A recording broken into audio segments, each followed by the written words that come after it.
créant l'homme, l'homme est venu de l'éternité, dans un endroit où il n'y avait pas la notion du temps. Maintenant, Dieu, en créant l'homme, il a introduit à l'humanité.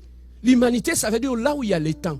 Et en introduisant l'homme, bien-aimé dans le Seigneur, l'homme, Dieu a déterminé le temps que l'homme passera sur la terre des hommes. Donc l'autre temps sur cette terre des humains, ce n'est pas un temps indéterminé. Nous avons un temps qui est fixé par rapport à notre existence sur la terre. Voilà pourquoi nous subissons ce que nous appelons l'évolution. Nous sommes nés un jour et petit à petit on grandit, on devient vieux jusqu'à ce qu'on meurt. Donc il y a comme une sorte de cycle comme ça. Pourquoi? Parce qu'en nous créant, Dieu nous avait placés dans le temps. Amen. Hein? Donc, la présence de l'homme sur cette terre des hommes n'est pas indéterminée. C'est bien défini. Voilà pourquoi Dieu dit à Jérémie, je t'avais connu. Avant même que tu puisses exister sur cette terre des hommes, moi je te connaissais. Il connaissait Jérémie où? Parce qu'il dit, avant même que tu sois sur la terre, je te connaissais. Je te connaissais où? À l'éternité.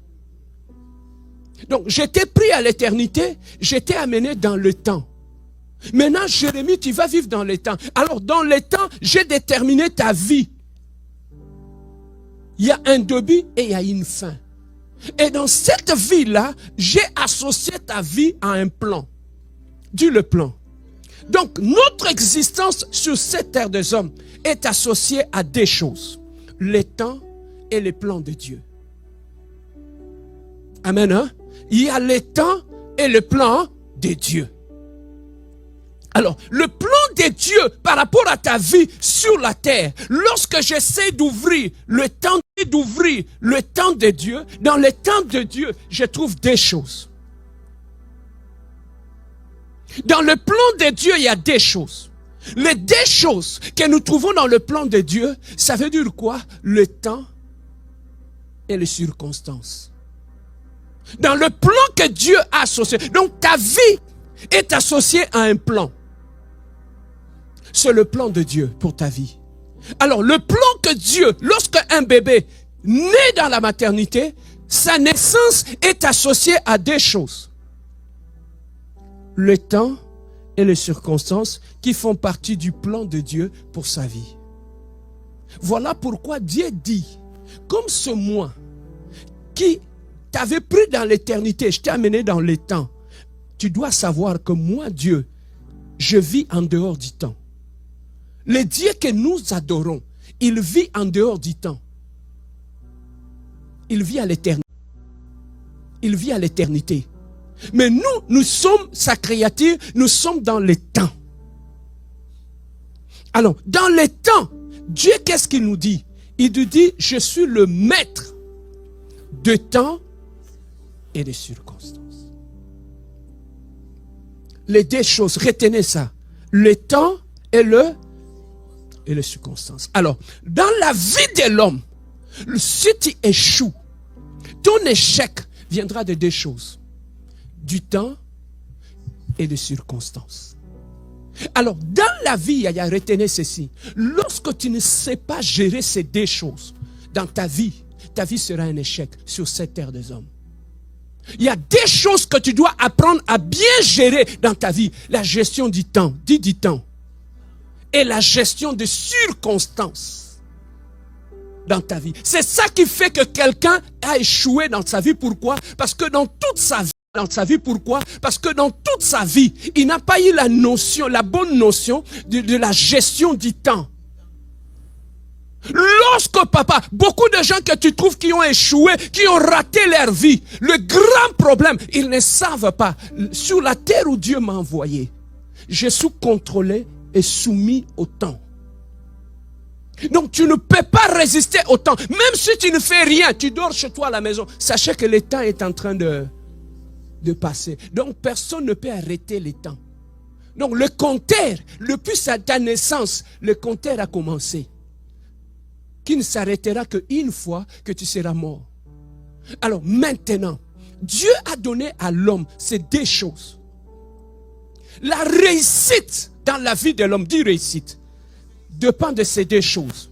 La bonne gestion du temps et la bonne gestion de circonstances dans ta vie. Maintenant, les deux choses qui vont commencer à maîtriser la bonne gestion du temps dans sa vie.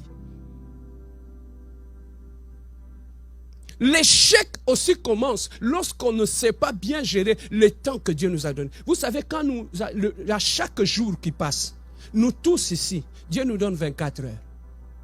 Dans les 24 heures le matin qu'on donne à chacun de nous, c'est comme quand on se réveille, Dieu te donne 24, toi 24, toi viens prendre 24, toi viens prendre. Donc personne n'a, ceux qui réussissent n'ont pas 36 heures dans une journée. Ils ont 24 heures comme toi et moi. Mais qu'est-ce qui fait qu'avec leurs 24 heures, ils arrivent à faire des choses, mais toi, avec tes 24 heures, tu échoues avec. Non, je n'ai pas le temps. Non, je n'ai pas le temps. Mais comment le même 24 heures, les autres réussissent avec, mais toi, tu dis que tu n'as pas toujours le temps. Pourquoi tu n'as pas fait ceci? Je n'ai pas le temps. Je vais rapidement ouvrir une parenthèse. Bien-aimés, nous avons tous 24 heures dans une journée. Mais parmi les éléments je peux avancer? Alors, je parle par rapport au temps. La deuxième des choses, la première des choses, papa, tu peux avoir une bonne vie de prière. Tu as la crainte de Dieu. Tu vas à l'église, tu pries, tu fais tout. Tu marches bien, droit devant Dieu. Mais lorsque dans ta vie, tu as un sérieux problème par rapport à la gestion du temps, c'est fini. C'est fini. Moi, j'ai remarqué ça même quand j'étais aux études. J'aimais beaucoup étudier très tôt le matin, quand tu es frais. La matière rentre facilement. Mais des fois, si le matin tu n'étudies pas, tu te dis je vais étudier le soir. Mais ce que tu ignores, le soir tu vas être fatigué. Mentalement, tu vas être fatigué. Ton mental ne va plus retenir comme tu pouvais retenir le matin. Parce que tu n'es plus frais. Non, il y a des choses, papa, tu es intelligent. Ça ne veut pas dire que tu es bête. Tu es intelligent. Mais le problème est que tu as étudié à un mauvais moment. Il y a la sorcellerie dedans. Même dans le domaine spirituel, même dans le domaine de la prière, une bonne gestion du temps est très important. Dit important. Alors, les deux choses qui font la réussite dans la vie de l'homme, c'est le temps et les circonstances. Alors maintenant, parlons de circonstances. Dis les circonstances. Dieu, pour te bénir, Dieu va créer des circonstances. Des circonstances, ce sont des moments, ce sont des occasions que Dieu permet dans ta vie pour que tu puisses obtenir ce que tu veux. Dieu permet, les circonstances, ce sont des moments, ce sont des temps, ce sont des occasions que Dieu met sur ton chemin pour te bénir. Mais lorsque tu ne sais pas gérer les opportunités que Dieu met sur ton chemin, l'échec commence par là. Le temps et les circonstances. Les circonstances, ce sont des occasions, des opportunités que Dieu met.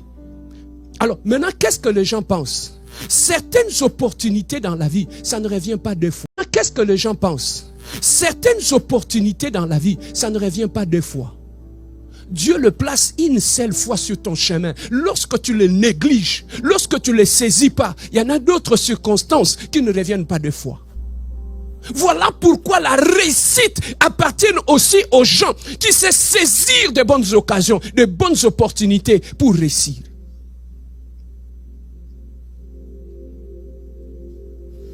Amen. Hein? Les circonstances que Dieu crée pour occasionner ta bénédiction. Dieu peut créer beaucoup de circonstances dans la vie. Dieu peut créer une situation uniquement pour te bénir. Mais lorsque tu as une mauvaise lecture de tout ce qui t'arrive dans ta vie, bien-aimé dans le Seigneur, tu vas rater les opportunités. Je peux parler de l'église. Je peux parler de l'église. Bien-aimé, vous voyez comme nous sommes là. Dieu veut te bénir. Pour te bénir, qu'est-ce que Dieu peut faire? Dieu rassemble toujours ses enfants. Au milieu de nous, comme nous sommes là, demain, il y aura des ministres parmi nous.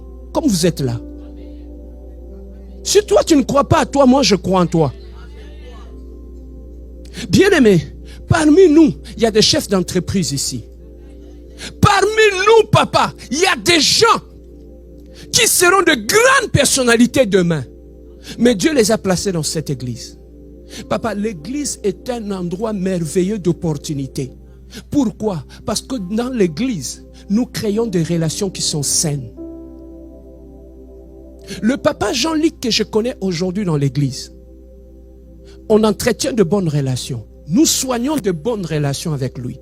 Est-ce que demain, ce papa Jean-Luc devient un chef d'entreprise? Si j'envoie quelqu'un dans son entreprise, est-ce qu'il va refuser cette personne? Dieu a créé une circonstance dans l'église pour que nous puissions nous connaître.